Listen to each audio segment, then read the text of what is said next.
Comment décorer ta maison? Est-ce que c'est important du point de vue Feng Shui? Est-ce que tu t'es déjà demandé si les éléments de décoration que tu mettais chez toi étaient en accord avec les principes du Feng Shui traditionnel? Si tout comme moi tu aimes prendre soin de ton intérieur, cette vidéo va t'intéresser.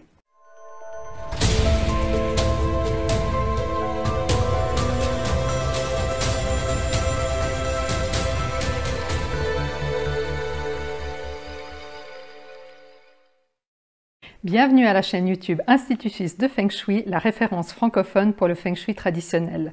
Je suis Florence Jacquier, médecin et fondatrice de l'Institut Suisse de Feng Shui. Dans l'épisode d'aujourd'hui, nous allons parler de Feng Shui et de décoration, la décoration au niveau des meubles. Nous allons voir ensemble quelles sont les règles à respecter lorsqu'il s'agit de Feng Shui traditionnel. Mais avant de commencer, je t'invite à t'inscrire à ma liste courriel en suivant le lien qui apparaît en haut à droite de cette vidéo ou dans la description sous la vidéo. En t'inscrivant, tu recevras alors gratuitement le guide Ma Maison Feng Shui qui va te montrer en 3 étapes simples comment améliorer le Feng Shui de ton logement.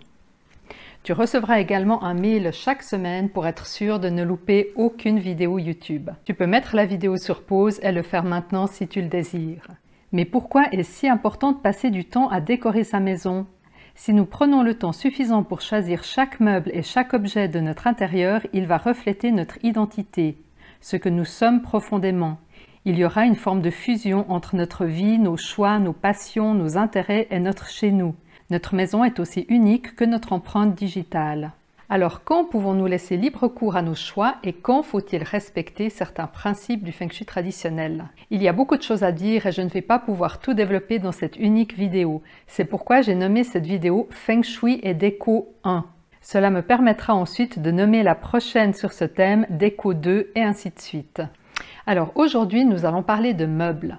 Il faut tout d'abord savoir que peu importe le style de meuble que tu as chez toi, si tu aimes le style design, italien, classique, les antiquités, le style asiatique, peu importe, cela n'aura aucun impact au niveau du Feng Shui traditionnel.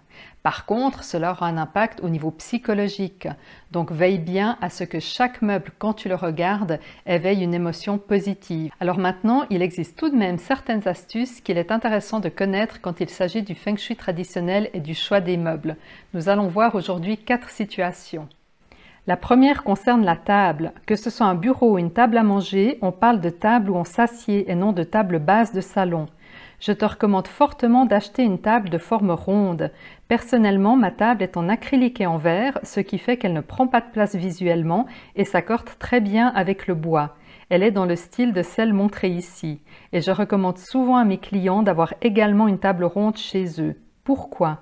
Si tu as suivi une formation en Feng Shui traditionnel, tu sais qu'il existe pour chaque personne des directions qui lui sont favorables. Sur le schéma de gauche, tu vois une partie de plan d'un client. Nous avons positionné les personnes à table de telle manière qu'elles activent des énergies favorables. Mais cela nécessite que la table soit de travers. Alors qu'à droite, avec cet autre client qui a une table ronde, nous pouvons lui proposer des directions favorables très précises sans que cela se voie.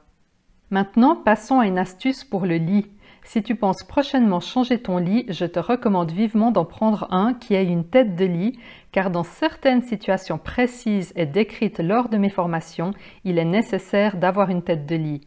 Et même si tu n'en as pas besoin dans ton cas, une tête de lit augmente le confort et améliore selon moi souvent l'esthétique.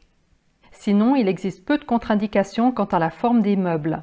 L'une des rares choses que je déconseille fortement est d'avoir des lits superposés dans une chambre d'enfant. Le problème vient du manque de hauteur, que ce soit sur le lit du bas ou le lit du haut. Il est préférable de placer 2 lits à même le sol.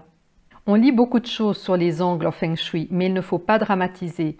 On évitera simplement de se tenir très proche d'un angle, car le Qi est concentré et viendra nous frapper directement. Les angles qui sont le plus à éviter sont ceux dans la chambre à coucher qui frappent le lit. En effet, durant le sommeil, nous sommes plus vulnérables aux énergies, sans compter que nous restons durant 8 heures quasiment immobiles. On évitera donc dans les chambres de se trouver proche d'un angle comme celui d'un bureau. Sur cette photo, la situation n'est pas idéale mais pas dramatique non plus, car l'angle est assez loin et pointe au niveau du milieu du lit. Si l'angle avait pointé au niveau de la tête, ça aurait été beaucoup plus gênant. Ici, même si l'angle n'est pas très pointu, le fait qu'il frappe directement la tête lors du sommeil n'est pas bon. Il suffirait simplement de tourner un petit peu la table de nuit pour éviter le problème. Cet angle est plus puissant car plus pointu, mais heureusement sa direction va là encore vers le milieu du corps. Si tu ne vois pas bien comment savoir où pointe l'angle, il te suffit de regarder l'angle vu du haut. Je t'ai mis l'angle d'une des deux tables de nuit en orange. Le pire endroit est de se trouver pile dans son axe, autrement dit sur le trajet de la flèche. Et comme la table de nuit est ici très proche du lit, ça aurait été vraiment néfaste si l'angle avait frappé la tête.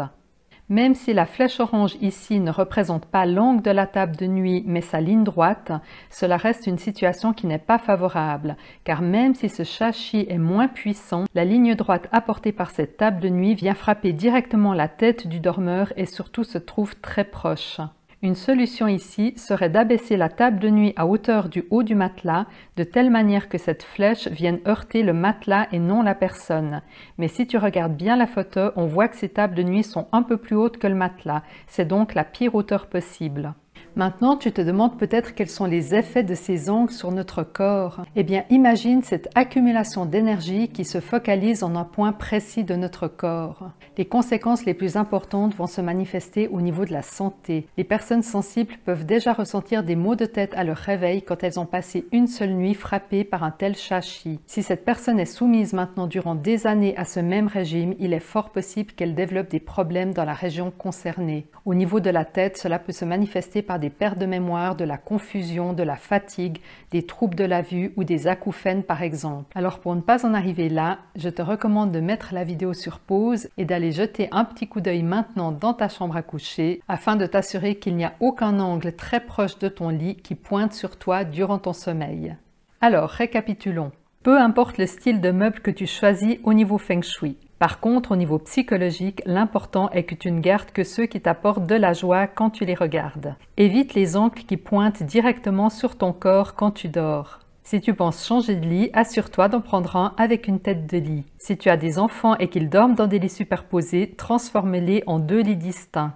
Si tu penses changer de table bientôt, opte pour une table ronde de telle manière à ce que chacun puisse regarder une bonne direction Feng Shui sans avoir à mettre la table de travers. Tu trouveras également d'autres conseils dans ton guide pratique Ma Maison Feng Shui, notamment sur l'équilibre yin-yang de tes pièces et sur l'harmonie des 5 éléments. Je te rappelle que tu peux te procurer ce guide gratuitement en suivant le lien donné en haut à droite de cette vidéo ou dans la description sous la vidéo. J'espère que tu as aimé cette vidéo et qu'elle te sera utile. Si c'est le cas, n'hésite pas à la liker et à la partager. Si tu as vu un angle qui pointait sur ton lit, n'hésite pas à me dire dans les commentaires par quel type de meuble il est créé, quelle région de ton corps il frappe et si tu en as déjà vécu les effets. Cela me fera plaisir de te lire et aussi de découvrir ce que tu vas faire pour supprimer ce shashi. Si le meuble n'est pas déplaçable comme une grosse armoire, tu peux simplement mettre une protection au niveau de l'angle. On en trouve facilement sur Internet. Voilà, moi je te souhaite une excellente semaine. Nous, on se donne rendez-vous très bientôt et n'hésite pas à t'abonner si ce n'est pas déjà fait pour ne louper aucun épisode.